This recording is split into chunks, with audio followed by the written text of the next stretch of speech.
सियावर रामचंद्र भगवान की जय। श्री हनुमान जी महाराज की जय। सब संतन की जय, सब भक्तन की जय। गुरुदेव भगवान की जय। जय जय जय श्री सीताराम। भगवान शिव माता पार्वती जी से कहते हैं, गिरिजा जाशु प्रीति सेविकाई, बार बार प्रभु ने जे मुख गाई। कि हे गिरिजा, हे पार्वती, हे भवानी, हनुमान जी की प्रशंसा बार बार भगवान श्री राम जी अपने मुख से करते हैं। जब भी कोई हनुमान जी की प्रशंसा करता है, प्रभु श्री राम जी उसे रोक लेते हैं। नहीं नहीं, आपको मालूम नहीं, हनुमान जी के बारे में यदि आपको सुनना है तो मैं सुनाऊंगा। मुझे जितना मालूम है, भरत जी को कहा भगवान ने, क्या कहा, भैया इस वानर को एक बार निगाह भरकर देख लो। रघुवंश की 71 पीढ़ियां भी हनुमान जी की सेवा में यदि लग जाएं, तो भी रघुवंश कभी हनुमान जी के ऋण से ऊर्ण नहीं हो सकता। तब भी हनुमान जी के ऋण को नहीं चुका सकते। भरत भाई, कपि से ऊर्ण हम नाही। प्रभु श्री राम जी कहते हैं कि हे भरत, ये रघुवंश में जो आज आपको दिवाली उत्सव दिखाई दे रहा है, यह मेरे हनुमान जी की कृपा से है। अगर मेरे हनुमान ने संजीवनी लाकर नहीं दी होती तो मेरा लखन जीवित नहीं होता, तो पूरा रघुवंश डूब गया होता, पूरा रघुवंश शोक में डूब गया होता। रघुवंश अगर आज है तो हनुमान जी की कृपा से है। और भगवान श्री राम जी स्वयं बोले, सुनु सुत ते हुई उरिन में नाही, देखूं करी विचारे मन माही। प्रति उपकार करूं का तोरा, सन्मुख होई ने सकत मन मोरा। आप यदि कर्जदार को कमजोरी और मजबूरी जानते हैं, यदि आप कर्जदार की कमजोरी और मजबूरी जानते हैं, साहूकार के सामने कर्ज लेने वाला हमेशा झुका रहता है। भगवान कहते हैं कि मुझे झुकने में भी कोई संकोच नहीं है। तेरे इतने बड़े उपकार मेरे ऊपर हैं कि चाहने के बाद भी मैं तेरे ऋण से ऊर्ण नहीं हो सकता। श्री राम जी ने हनुमान जी से कहा कि तू मुझे मेरे भरत के समान प्रिय है। भरत जी के समान हनुमान जी को कहा है, इसके कई अर्थ हैं। एक तो उपासना की दृष्टि से ही और एक संसारी दृष्टि से भी। दोनों दृष्टियों से श्री हनुमान जी भरत जी के भाई हैं। सांसारिक दृष्टि से भी अगर विचार करें, आपने यह कथा सुनी होगी कि हनुमान जी भी रघुवंशी हैं। जिस प्रसाद से इन चारों भाइयों का जन्म हुआ, उसी यज्ञ के प्रसाद से श्री हनुमान जी का भी जन्म हुआ। प्रसाद के रूप अलग अलग, श्री हनुमान जी भी रघुवंशी हैं। इसीलिए गोस्वामी जी ने कहा था कि बरनऊ रघुबर बिमल जसु। मैं किसी बंदर के यश का वर्णन नहीं कर रहा हूं, बल्कि रघुवर के यश का वर्णन कर रहा हूं, क्योंकि आप रघुवंशी हैं। रघुवर माने रघुकुल श्रेष्ठ, जिनको भगवान स्वयं रघुवर श्रेष्ठ कह रहे हैं। सुन सुत तो ही उर्न में नहीं। उनकी श्रेष्ठता का कौन वर्णन करे। जिस प्रसाद से श्री भरत जी का जन्म हुआ है, उसी प्रसाद से श्री हनुमान जी का भी जन्म हुआ है। हमने संतों के श्रीमुख से भी सुना है कि पायस प्रसाद लेकर दशरथ जी राजभवन में आए हैं। कैकेयी जी सबसे सुंदर भी थी और दशरथ जी को सबसे प्रिय भी थी। तो कैकेयी जी को मालूम था कि प्रसाद मुझे दिया जाएगा, और कैकेयी जी को विवाह के समय के वरदान की भी जानकारी थी कि मेरे पिताजी ने मेरा विवाह इस शर्त पर किया है कि मेरे गर्भ से उत्पन्न पुत्र ही राज्य का उत्तराधिकारी बनेगा। संतानों की उत्पत्ति के लिए पहले मुझे ही दिया जाएगा, लेकिन हुआ इससे उल्टा। सबसे पहले दशरथ जी ने प्रसाद का आधा भाग कौशल्या जी को दिया और फिर उस प्रसाद के आधे भाग को कैकेयी को दे दिया। कैकेयी जी का माथा ठनक गया। कैकेयी जी की क्रिया शक्ति है ने क्रिया बहुत जल्दी ठनकती है। क्रिया में अहंकार होता है, अहंकार हमेशा ठनकता है। प्रसाद को पाकर प्रसन्न होना चाहिए, लेकिन कैकेयी माता का माथा ठनक गया। प्रसाद तो कृपा से मिलता है। कैकेयी कुनमुना रही थी, ऊपर से चील उड़ी जा रही थी। वह हाथ से प्रसाद लेकर चील उड़ गई। जो मिला था वह भी चला गया। नियम यह है कि जो मिला है वह प्रभु का प्रसाद है। उस प्रभु के प्रसाद को शीश पर धारण करो और उसे स्वीकार करो। परमात्मा के दिए गए प्रसाद पर भी नुक्ता चिन्ह करोगे तो जो दिया है वह भी चला जाएगा। अब तो हाहाकार मच गया कि यहां से प्रसाद लेकर चील जब आकाश में उड़ रही थी तो अचानक पवन को तेज झोंका आया। चूंकि पवन तो कृपा करने ही वाले थे और चील के मुख से वह प्रसाद गिरा और प्रसाद सीधे अंजनी मां की गोद में जा गिरा। देखो, कृपा के लिए कोई पात्रता की आवश्यकता नहीं है। कृपा प्रतीक्षा से आती है, कृपा स्वयं आती है। दया मांगनी पड़ती है और कृपा प्रसाद के रूप में आती है। माता अंजनी जी स्थिर बैठी हुई थी, कैकेयी जी चंचल थी। आया हुआ प्रसाद चला गया। माता अंजनी शांत और स्थिर बैठी थी। कृपा का प्रसाद अपने आप ही उनकी गोद में आ गया। इसीलिए प्रतीक्षा करिए, धैर्य पूर्वक प्रतीक्षा करिए। प्रभु की प्रतीक्षा का प्रसाद स्वयं आएगा, स्वयं आएगा। अहिल्या जी बैठी थी स्थिर चित्त, धैर्य पूर्वक। भगवान स्वयं अहिल्या जी के द्वार पर आ गए। सबरी जी बैठी थी, धैर्य पूर्वक प्रतीक्षा में बैठी हैं। भगवान सबरी जी के द्वार पर आ रहे हैं। विद्रानी जी धैर्य पूर्वक अपनी कुटिया में बैठे कीर्तन कर रहे हैं और प्रभु की प्रतीक्षा कर रहे हैं। भगवान स्वयं आकर द्वार खटखटाते हैं। प्रसाद प्रतीक्षा से, प्रभु की कृपा से मिलता है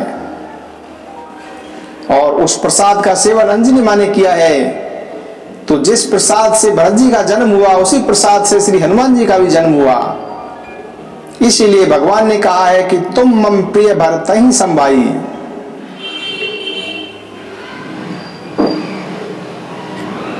एक प्रसंग आता है कि भगवान जब लक्ष्मण जी की मूर्छा के समय रो रहे हैं तो प्रभु श्री राम जी ने रोते रोते कहते हैं कि मेलई ने जगत सहोदर भ्राता। देखो, मरण के रोदन में पुरानी पुरानी घटनाएं मनुष्य याद करके रोता है। आपने माताओं को रोते देखा होगा। वह किसी ऐसे अवसर पर जब रोती है तो बोलती जाती हैं। पुरानी पुरानी घटनाएं उनको याद आती रहती हैं और रोते हुए बोलती जाती हैं। तो रोदन में हृदय निर्मल होता है और निर्मल हृदय से वे सब पुरानी बातें याद आ जाती हैं। तो भगवान कह रहे हैं कि मिलई ने जगत सहोदर भ्राता। सहोदर का अर्थ है एक ही गर्भ से पैदा होना। तो यहां कई बार प्रश्न किया गया है कि लक्ष्मण जी तो सहोदर नहीं थे। भगवान सहोदर क्यों बोल रहे हैं? तो भगवान यहां भी पुरानी बात को याद कर रहे हैं। आपको मालूम हुआ कि जिस समय प्रलय काल होता है उस समय सारी सृष्टि जलमग्न होती है। तो सृष्टि का निर्माण उस समय संकल्प से होता है। तो सबसे पहले उस प्रलय काल में एक स्वर्ण का अंडा आता है। आदि नारायण और शेष नारायण उस स्वर्ण अंडे से प्रकट होते हैं। वेद में इसका मंत्र है। ओम हिरण्यगर्भ से आदि नारायण और शेष नारायण दोनों एक साथ प्रकट होते हैं। इसीलिए लक्ष्मण जी शेष नारायण के रूप में भगवान के सहोदर हैं। इसीलिए निज जननी के एक कुमारा, यह जो बोला गया, यहां पर शंका हुई कि यह तो दो भाई हैं, दो भाई एक कैसे ही। परशुराम जी वाली कथा याद होगी। धरती के एक एक पुत्र से शेषनाग, धरती के सिर्फ एक ही पुत्र थे शेषनाग, प्रकृति के एक ही पुत्र हैं शेष जी। तो तुम मां के अकेले पुत्र हो, इसीलिए भी जाग जाओ और सहोदर हो, क्योंकि प्रकृति से मेरा प्राकट्य है और प्रकृति से ही तुम्हारा प्राकट्य है। इस नाते से भी तुम मेरे सहोदर हो। जो आज जिस प्रसाद से भरत जी का जन्म हुआ है, उसी प्रसाद से हनुमान जी का जन्म हुआ है। इसीलिए तुम मम प्रिय भरत ही संभाई। यह देह के नाते और अगर उपासना के नाते देखें तो जिस उपासना के भाव में श्री भरत जी रहते हैं, हमेशा श्री भरत जी की आंखों में आंसू मिलेंगे। उनकी झांकी का दर्शन करोगे तो डबडबाते मिलेंगे, कपकपाते मिलेंगे, झुका हुआ सिर, विनम्रता की मूर्ति, बिल्कुल रोते हुए। उनकी कभी आंखें देखो तो सूखी नहीं मिलेंगी। जैसे मीरा के नेत्र भी कभी सूखे नहीं मिलेंगे, चैतन्य महाप्रभु के नेत्र भी कभी सूखे नहीं मिलेंगे, ऐसे ही श्री भरत जी के भी नेत्र कभी सूखे नहीं मिलेंगे। पुलक गाते ही ऐसी रघुवीरो, नाम जी है जपी लोचन नीरो। हृदय में श्री राम और जानकी जी हैं और लक्ष्मण के हृदय में जासु हृदय आगार, बसहु राम सर चापदर। दैन्यता के उपासक श्री हनुमान जी और भरत जी, जिनको अपने अंदर कोई गुण दिखाई ही नहीं देता। दास भाव के उपासक हनुमान जी साधु हैं, भरत जी भी साधु हैं। भरत जी तो केवल साधु हैं, मगर हनुमान जी साधु संत के रखवाले हैं। तात भरत तुम सब विधि साधु, और हनुमान जी साधु संत के रक्षक हैं, साधु संत के तुम रखवारे। और यह दो ही महापुरुष ऐसे हैं जिनकी चर्चा भगवान करते हैं। भरत जी का हर समय भरत सरिस को राम सनेही, जगु जप राम राम जप जेही। 24 घंटे प्रति पल प्रति क्षण यदि भगवान किसी का स्मरण करते हैं तो भरत जी का, और जब भगवान किसी की चर्चा करते हैं तो श्री हनुमान जी की। प्रभु श्री राम जी ने कहा कि देखा हनुमान, सारा जगत तो मुझे प्रभु कहकर पुकारेगा, लेकिन आज मेरी घोषणा है कि सारा जगत तुमको महाप्रभु कहकर पुकारेगा। भगवान श्री राम जी प्रभु हैं और हनुमान जी महाप्रभु हैं। प्रसंग आता है कि काज किए बड़ देवन के तुम वीर महाप्रभु देखी विचारो, कौन सो संकट मोर गरीब को जो तुमसे नहीं जाते है टारो। बेगी हरो हनुमान महाप्रभु, जो कछु संकट हो हमारो, को नहीं जानत है जग में कपि, संकट मोचन नाम तिहारो। इतना बड़ा स्थान, इतनी बड़ाई हनुमान जी को मिली कि सब लोग गदगद हो गए। प्रभु श्री राम जिसकी प्रशंसा करें उसकी तो बात ही कुछ और है, लेकिन श्री हनुमान जी प्रशंसा से फूलते नहीं हैं। हमारी तो कोई यदि ईर्ष्या भी में भी प्रशंसा कर दे, तो हमको मूर्ख बनाने के लिए प्रशंसा कर दे, तो भी हम फूल जाते हैं। भगवान जिनकी प्रशंसा कर रहे हैं, श्री हनुमान जी को प्रसन्न होना चाहिए था, लेकिन हनुमान जी एकदम भगवान के चरणों में गिर पड़े, कहने लगे प्रभु रक्षा करो, प्रभु रक्षा करो। भगवान ने कहा क्या बात है, मैं तो तुम्हारी प्रशंसा कर रहा हूं, तुम कहते हो मेरी रक्षा करो। क्या बात है, राक्षसों से अकेले भिड़ रहे थे लंका में, तब तो तुमने मुझे पुकारा नहीं कि मेरी रक्षा करो, और मेरे चरणों से कहते हो कि मेरी रक्षा करो। श्री हनुमान जी ने कहा कि बड़े बड़े राक्षसों से अकेला भिड़ सकता हूं, मुझे बिल्कुल भय नहीं लगता, लेकिन प्रशंसा के राक्षस से मुझे भय लगता है, क्योंकि इसी मुख से आपने एक बार नारद जी की प्रशंसा की थी। नारद जी की प्रशंसा की तो वह बंदर बन गए, और मैं तो पहले से ही बंदर हूं। मुझे आप अब और क्या बनाना चाहते हो? देखिए, यह हनुमान जी की दैन्यता है।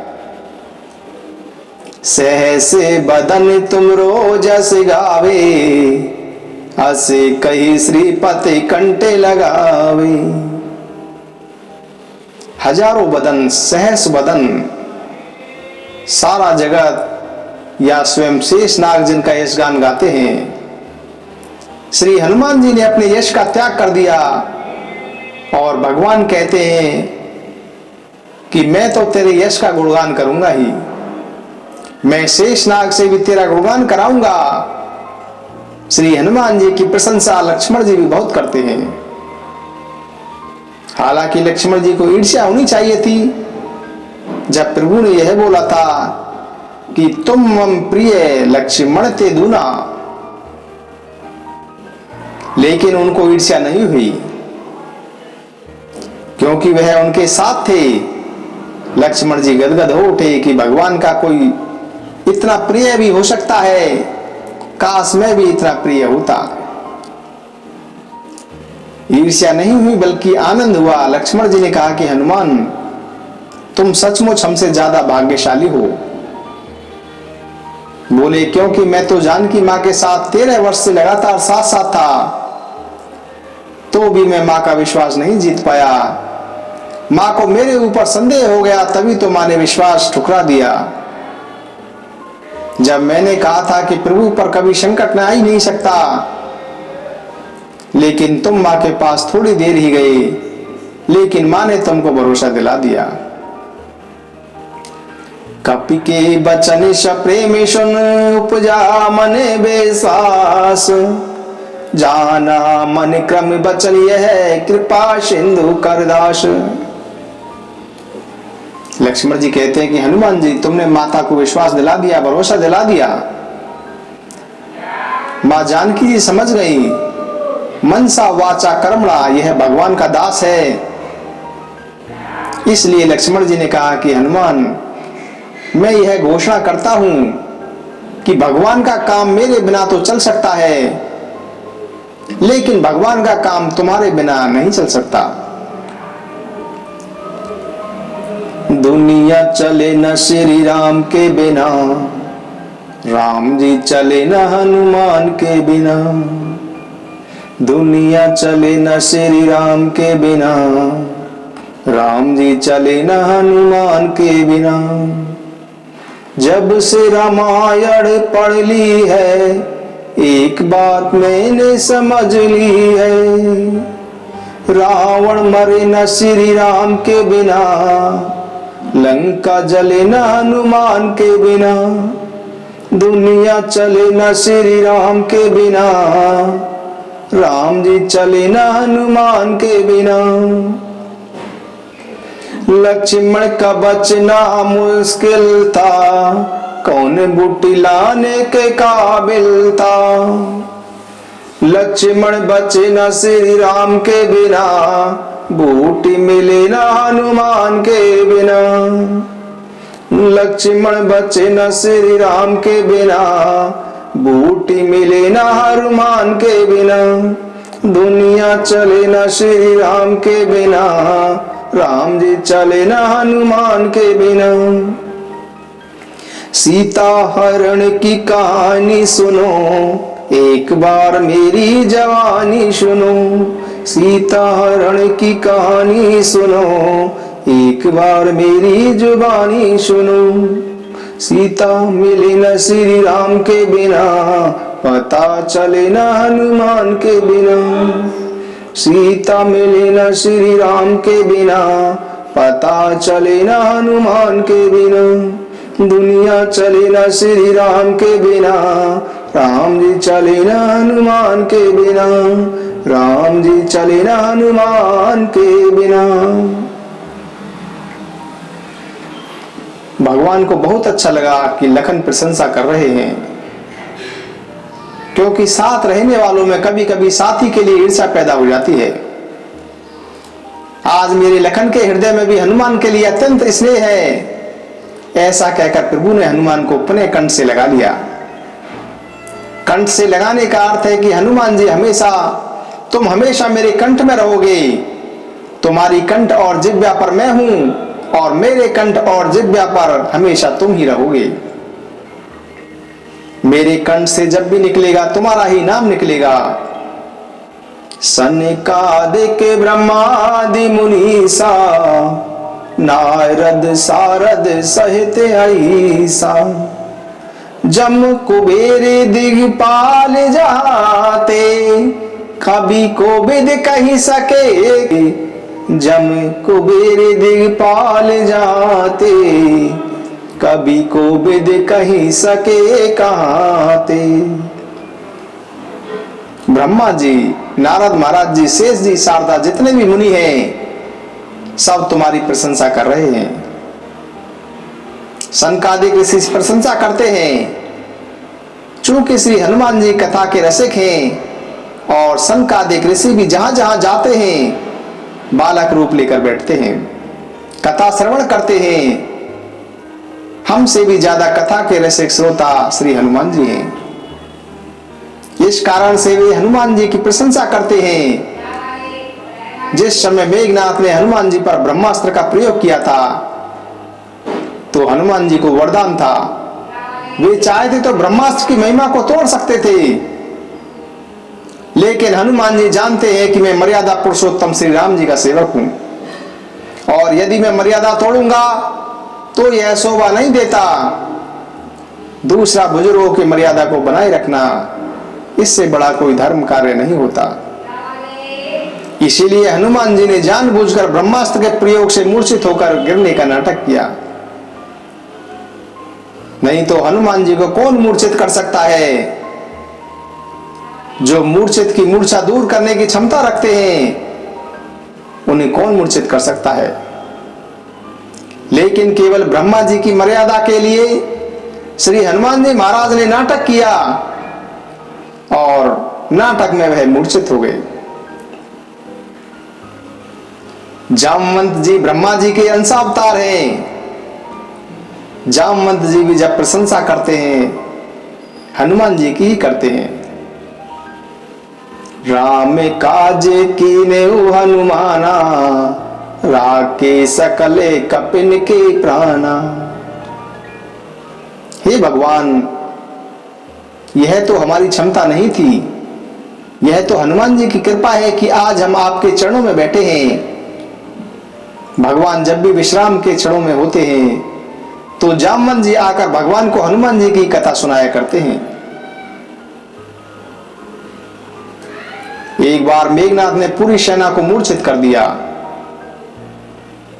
संध्या के समय विभीषण जी को साथ लेकर श्री हनुमान जी अपनी सेना को देखने के लिए गए कि कौन मारा गया है, कौन मूर्छित है, कौन घायल है, किसकी क्या दशा है। प्रांगण में कुछ मरे पड़े हैं, कुछ मूर्छित हैं। अंधेरे का समय देखा जामवंत जी मूर्छित पड़े हैं। तो जाकर विभीषण जी ने पूछा कि जामवंत जी आप कैसे हैं? बोले मैं तो जैसा हूं ठीक हूं, पहले यह बताओ कि हनुमान जी कैसे हैं, हनुमान कहां हैं? तो विभीषण जी ने कहा कि आपने भगवान राम के बारे में नहीं पूछा, लक्ष्मण जी के बारे में नहीं पूछा और बाकी किसी के बारे में भी नहीं पूछा, आपने श्री हनुमान जी के बारे में ही क्यों पूछा? जामवंत जी ने कहा कि यदि हनुमान जी जीवित हैं तो हम सब जीवित हैं, और अगर हनुमान जी जीवित नहीं होंगे तो हमारे सबके जीवित होने के बाद भी हम सब मरे हुए के समान हैं। हमारा किसी का कोई भी अस्तित्व नहीं है। तो हनुमान जी ने कहा कि मैं आपके चरणों में ही बैठा हूं। तब जामवंत जी ने कहा कि इस समय मुझे दिखाई कुछ नहीं दे रहा है, आप जैसे हो वैसे संजीवनी बूटी लेकर आओ और पूरी सेना को जीवित करो।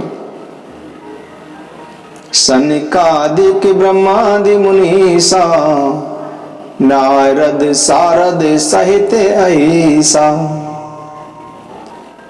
चूंकि नारद जी कीर्तन के प्रेमी हैं और कीर्तन राग रागनियों के द्वारा ही रुचिकर लगता है, और श्री हनुमान जी राग रागनियों के मालिक हैं। नारद जी प्रशंसा करते हैं। एक बार पूरी सेना की मूर्छा को हनुमान जी ने राग माल कोश गाकर सुनाया, मूर्छा दूर कर जीवित कर दिया था। यह हनुमान जी के राग गायन की विशेषता थी।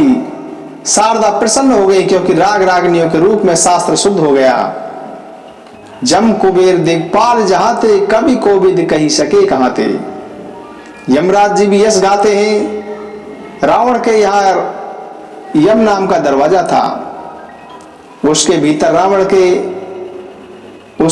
रावण ने यमराज को कैद रख रखा था। श्री हनुमान जी ने यमराज को भी मुक्त किया, उस दरवाजे को तोड़कर प्रवेश कर गए और वहां से मृत्यु को मुक्त कर दिया। जहां जाने से यमराज भी डरता था, श्री हनुमान जी ने दरवाजे को तोड़कर मृत्यु को मुक्त कर दिया। कुबेर का तो आपको मालूम है कि रावण ने सारा राज्य छीन लिया था। यह लंका पहले कुबेर के पास थी, पुष्पक विमान कुबेर के पास था। सारा राज्य, सारा वैभव, सब कुछ छीन लिया रावण ने। पुनः सारे का सारा वापस कराना यह हनुमान जी के वश की ही बात थी। अब कुबेर जी की क्या कहते हैं और बाकी की तो बात छोड़ दीजिए। दिग्पाल, चूंकि रावण ने यहां चाकरी करते थे, दिग्पाल रावण के यहां चाकरी करते थे। दिग्पालन में नीर भरावा। सभी विद्वान, सभी कवि जहां तक हो सकता है यह श्री हनुमान जी की प्रशंसा करते हैं। और तो और रावण स्वयं हनुमान जी की प्रशंसा करता है कपि एक महाबलशाली। रावण सामान्यतः किसी की प्रशंसा नहीं करता। जो दिक्पालों से भी पानी भराता था वह भी हनुमान जी की प्रशंसा कर रहा है। आगे का दर्शन सुनिए। तुम उपकारे सुग्रीव एकेना, राम में मिलाए राज पद दीना। शास्त्र में सुग्रीव को जीव कहा गया है, और जीव के ऊपर सबसे बड़ा उपकार कौन सा है? जीव के ऊपर सबसे बड़ा उपकार कहा गया है कि जीवात्मा को परमात्मा से मिला देना। इससे बड़ा और कोई उपकार नहीं है, और यह कार्य केवल श्री हनुमान जी ही कर सकते हैं। श्री हनुमान जी ने सुग्रीव को राम जी से भी मिला दिया और राजा भी बनवा दिया।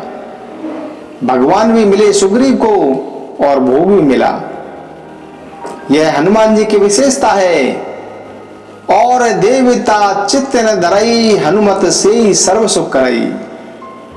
सब प्रकार के सुखों को प्रदान करने वाले, भगवत प्राप्ति भी और भोगों के ऐश्वर्य की प्राप्ति भी, दोनों एक साथ में विरोधाभासी थे।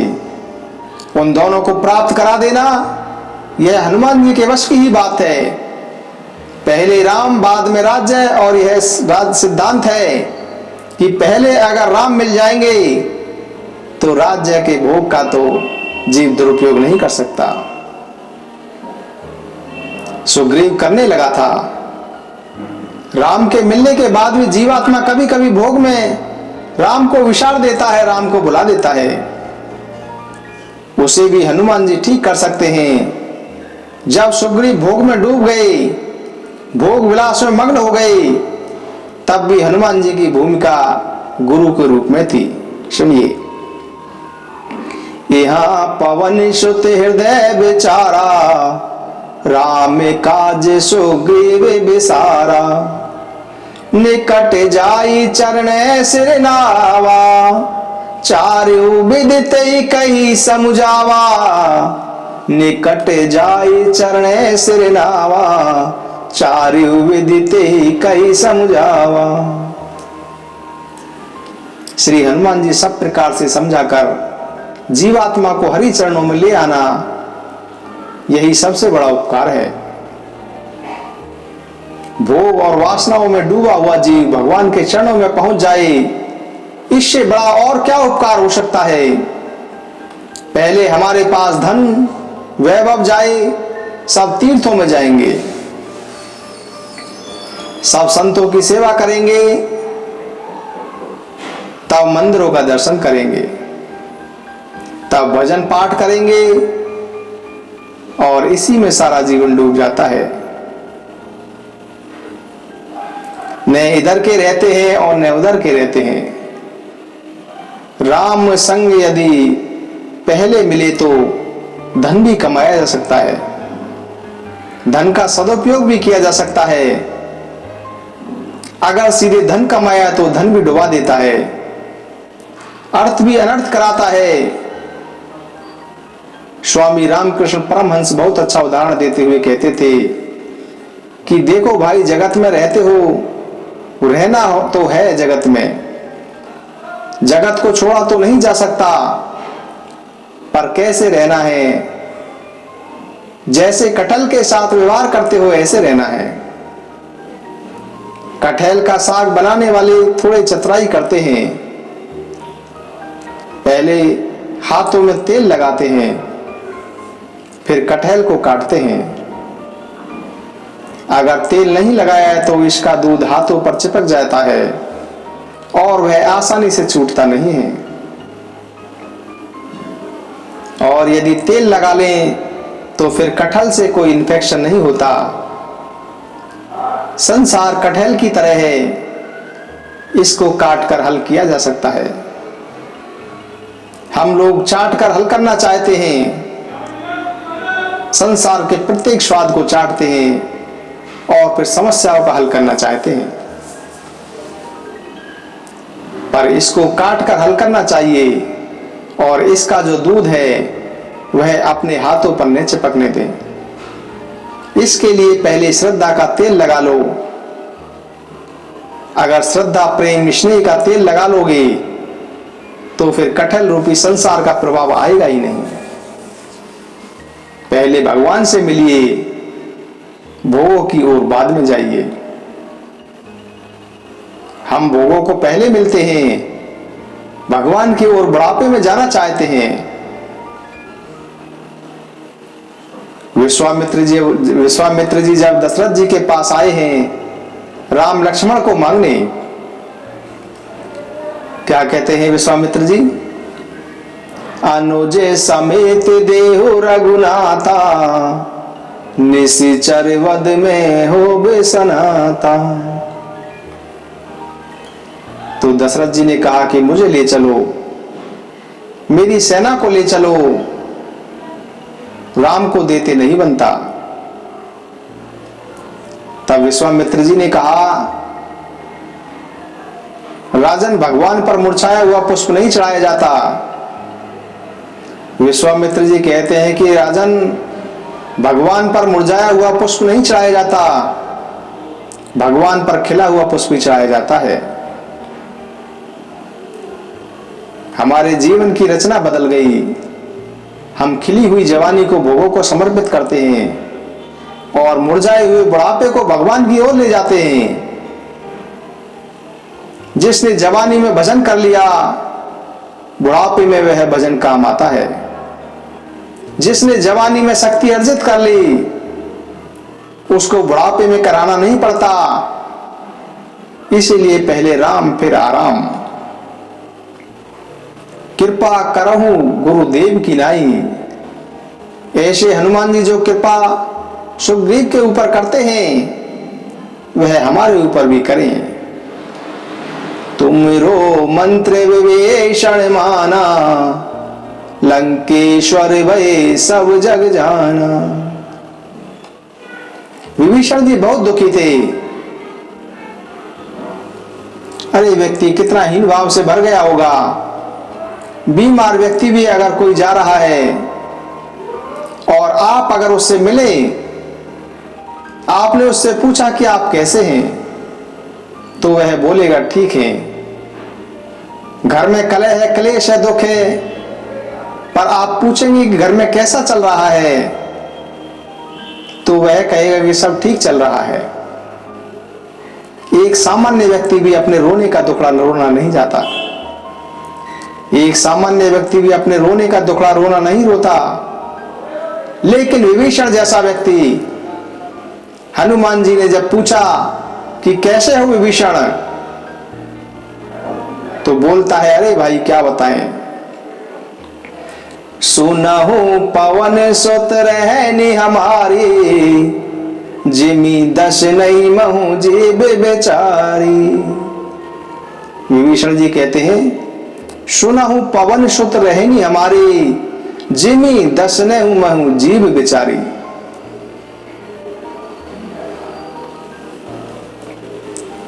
विभीषण जी कहते हैं कि ये रावण की कैबिनेट के सबसे बड़े मंत्री थे विभीषण जी, स्वर्ण भवन में रहने वाले, और यह भी अपने को बेचारगी की श्रेणी में ले आए, इतना हीन भाव से भरा हुआ। इस पर हनुमान जी ने कहा तुम्हारे ऊपर प्रभु की बड़ी कृपा है। विभीषण बोले दांतों के बीच में जीव, अरे यही कृपा है क्या? हनुमान जी ने कहा कि जिसको तुमने कष्ट समझा है वह कष्ट नहीं है, वह परमात्मा की कृपा है। अरे पुष्प तो कांटों में ही खिला करते हैं, अगर कांटे ना हो तो पुष्प की शोभा नहीं होगी और न ही वे सुरक्षित रहेंगे। लेकिन तुमने कांटे तो देख लिए, पर कांटों के बीच में हंसता मुस्कुराता हुआ सुगंध से भरा हुआ पुष्प नहीं देखा। जीवन में यदि कष्ट नहीं आएगा तो आनंद का स्वाद भी आपको ठीक ठीक से नहीं मिलेगा। अगर रात नहीं होगी तो विश्राम कैसे करोगे? आप सोचे कि 24 घंटे दिन ही होता तो मनुष्य की क्या दशा होती, मनुष्य पागल हो गया होता। यह तो भगवान की कृपा ही है कि जिसे तुम कष्ट सह रहे समझ रहे हो, हीन भाव में डूबे हुए हो, विभीषण जी को मंत्र दे दिया। जीवन बेचारगी का नहीं चाहिए, विचारवान का चाहिए। इसलिए हनुमान जी जो भी करते हैं पहले विचार करते हैं। आज हनुमान जी है एहसास विभीषण जी को करा रहे हैं कि तुम मोह के भाई नहीं, तुम तो महात्मा के भाई हो। अरे भाई हो, चलो मां का दर्शन करें। लेकिन इतना हीन भाव था कि विभीषण नहीं गया। युक्ति बता दी, युक्ति विभीषण सकल सुनाई। व्यक्ति अपने पुराने बुरे दिनों में के लिए भी युक्तियां बता देता है। बुरे दिन है, समय खराब है, कर्म खराब रहे होंगे, भोगना तो पड़ेगा ही, क्या करें। मनुष्य अपने दुख दर्द के लिए भी युक्तियां निकाल लेते हैं, उसका उपाय नहीं सोचते। बाद में जब रावण ने लात का प्रहार किया तब विभीषण को प्रभु की याद आई। तब उस समय सोचने लगे कि हनुमान जी की बात ठीक ही थी, मैंने ही भूल की। इसलिए संत अलार्म का कार्य करते हैं। हमने रात को 8 बजे अलार्म भरा, सुबह 4 बजे उठने के लिए भरा है। प्रातः 4 बजे बोलेगा अलार्म, जब भरा जाता है तब नहीं बोलता है। भरा कभी जाता है और बोलता कभी है, लेकिन बोलता जरूर है। ऐसा नहीं होता कि भरने के बाद वह बोले नहीं। सत्संग का भी यही अर्थ होता है। सत्संग हम आज सुनते हैं, हजारों लोग कथा सुन रहे हैं, इन पर कोई परिणाम तो होता नहीं। अरे भाई परिणाम एकदम नहीं होता। आज हमने कथा के माध्यम से उनके भीतर सत्संग का अलार्म कर दिया। कभी ना कभी किसी न किसी घटना पर, किसी न किसी स्थिति पर, किसी न किसी अवसर पर इनको हमारी याद आएगी कि एक बार हमने कथा में यह सुना था और 2 साल बाद, 4 साल बाद या अंतिम समय में अलार्म जब भी बज जाएगा तो बजेगा जरूर। इसीलिए जो आज आप सुन रहे हैं वह आपके भीतर भर गया है, वह कभी ना कभी अवश्य बजेगा। श्री हनुमान जी महाराज जी भी विभीषण जी को मंत्र का अलार्म भर गए थे। विभीषण जी उस समय नहीं गए। हो सकता है कि युक्ति से उन्होंने अलार्म के ऊपर हाथ रख लिया हो, इसी को युक्ति कहते हैं। लेकिन जब जोर का धक्का लगता है तो अलार्म बजने लगता है। तब भरी सभा में रावण ने विभीषण को लात मारी। उस समय याद आ गई। क्या याद आई? रामु सत्य संकल्प प्रभु सभा काले बस तोरी, मैं रघुवीर शरण अब जाऊं देहु जनि कोरी। मैं रावण की सभा को छोड़कर राम की शरण में जाऊंगा। तुमरो मंत्र विभीषण माना, लंकेश्वर भई सब जग जाना। श्री हनुमान जी महाराज ने मंत्र के पापेश्वर की लात खाने वाले को भी लंकेश्वर बना दिया। ये श्री हनुमान जी महाराज की कृपा ही है, ये श्री हनुमान जी महाराज की महिमा ही है।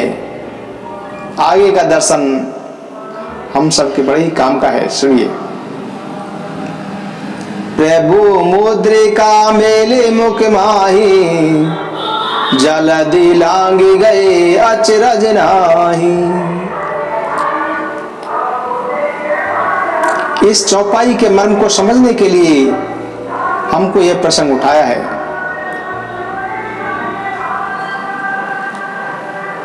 भगवान चिंता में डूबे हुए हैं कि सागर कैसे पार करें। भगवान ने सुग्रीव जी से, विभीषण जी से प्रश्न किया,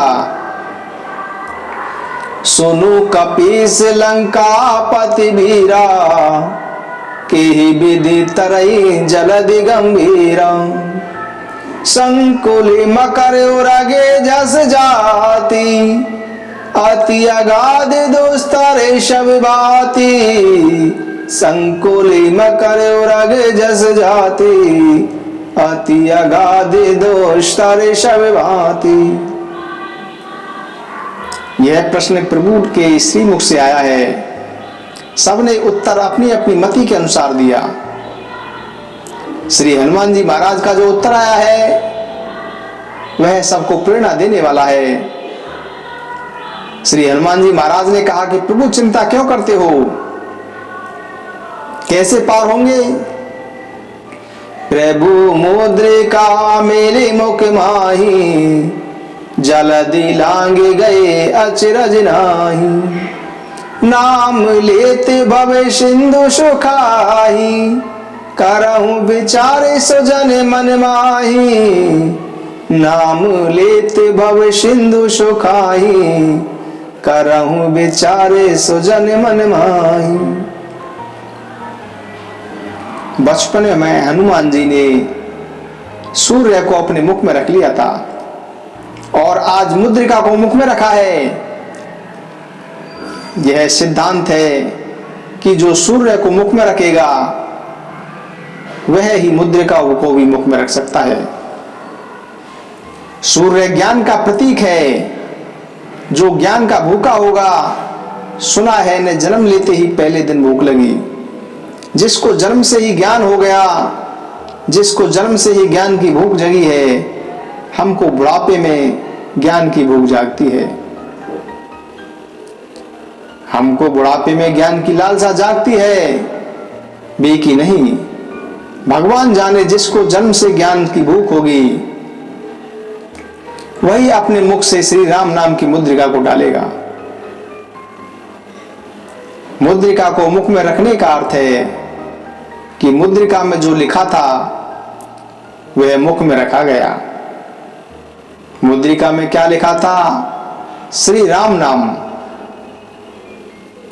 प्रभु राम का नाम, प्रभु का सुंदर नाम। उस प्रभु श्री राम जी की रस मुक्ति को ही उन्होंने मुख में रखा है।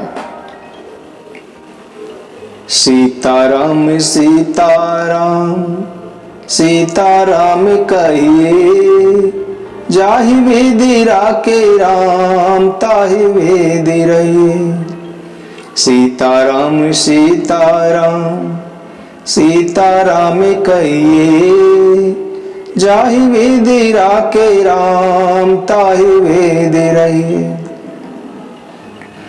मुख में हो राम नाम राम सेवा हाथ में, तू अकेला नहीं प्यारे राम तेरे साथ में।